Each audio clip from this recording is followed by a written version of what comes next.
February 28th, 2026, 2:30 in the morning, Eastern Time. President Trump posted a video on Truth Social. He said the United States had begun major combat operations against Iran. Within hours, Iran's supreme leader was dead. Within days, 49 of Iran's top leaders were killed or confirmed missing. And today, 2 more names were added to that list. What you're about to watch is not a prediction. Everything in this video happened. Every name, every date, every number is real. This is the story of how the most powerful leaders of Iran were hunted down, and how a nuclear program was shattered in hours. Stay with me, because the full story is full of secrets, and most of the world still does not know all of it. To understand today, you need to understand the road to February 2026. This war was the result of years of escalation. Let's start in June 2025. The US and Israel launched the 12-day war. 7 B-2 Spirit stealth bombers flew nonstop from Missouri. They dropped massive bunker buster bombs on Natanz and Fordo.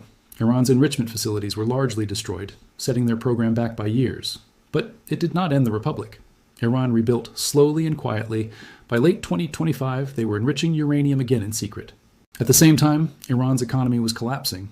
The rial had lost 90% of its value since 2018. Food prices exploded. Then, December 28th, 2025, it broke. Starting in Tehran's Grand Bazaar, shopkeepers walked into the street. Protests spread to all 31 provinces. On January 9th, 2026, Supreme Leader Ali Khamenei gave the order. He reportedly told his security commanders, "Kill them. Show no mercy." Special forces were deployed in hospitals. Semi-trailer trucks were used instead of ambulances. Total deaths ranged between 30,000 and 50,000. President Trump gave Iran an ultimatum: stop killing your people, or face consequences. Iran did not stop. In February 2026, nuclear negotiations were actually happening. Trump had sent a direct letter. Omani mediators were shuttling between Washington and Tehran. Despite this, on February 28th, the bombs fell. 900 strikes, 12 hours. One morning. The world was never the same again. Let us talk about Ayatollah Ali Khamenei. He ruled for 35 years. He was untouchable, or so everyone believed. At 9:32 a.m., an Israeli precision strike hit the leadership house. Khamenei and his family were inside. They were all killed. State television went dark and played funeral music. The state built specifically around the supreme leader had lost him. According to CIA assessments, Khamenei had explicitly opposed his son, Mojtaba, succeeding him.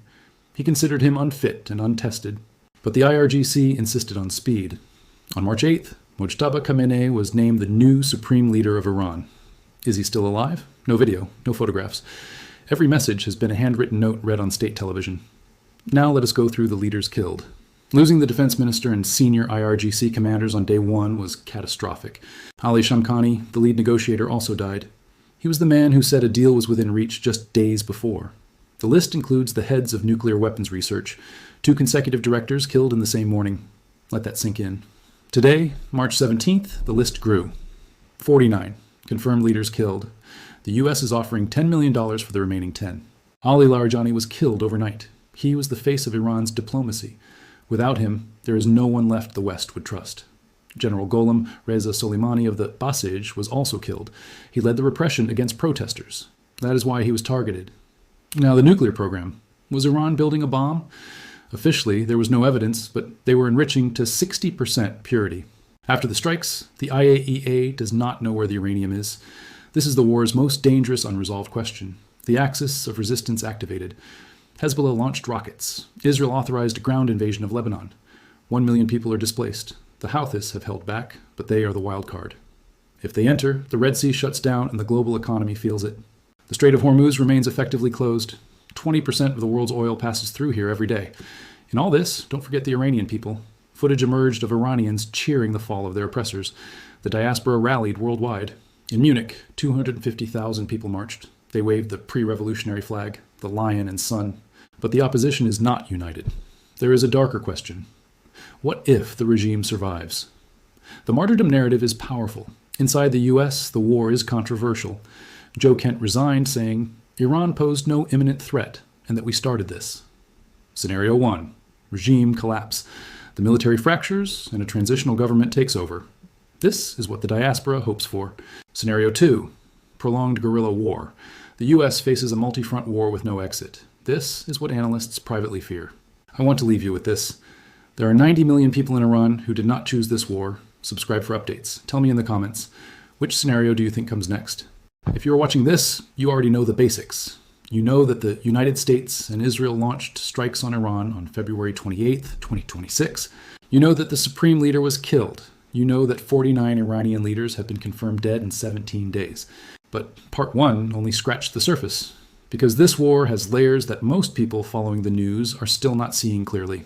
The hidden deals, the countries that quietly joined the fight, the weapons that haven't been fired yet, the civilians paying the price on every side, the American soldiers who came home in flag-draped coffins, the cultural heritage that is being bombed into rubble, the children. The numbers that the mainstream coverage buries at the bottom of the article. This is part two, and it goes deeper. Let us begin with something that happened the day before the bombs fell, something that changes the entire moral and legal framing of this war.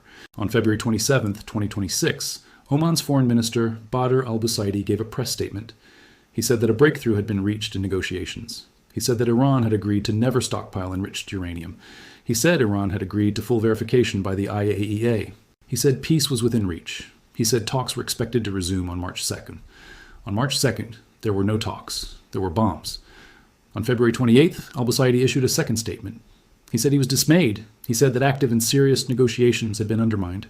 Iran's foreign minister, Abbas Araghchi, said the attacks were wholly unprovoked. He said, "We were talking with them when they decided to attack us. Whether you believe the war was justified or not, that sequence of events is a fact." The Omani foreign minister confirmed a breakthrough. Now, let us talk about the numbers, the real numbers. In Iran, Western intelligence agencies estimate total deaths at somewhere between 4,400 and 5,000. Among the dead in Iran are children. UNICEF reported on March 12th that more than 100 children had been injured or killed since the war began. In Lebanon, 912 people have been killed.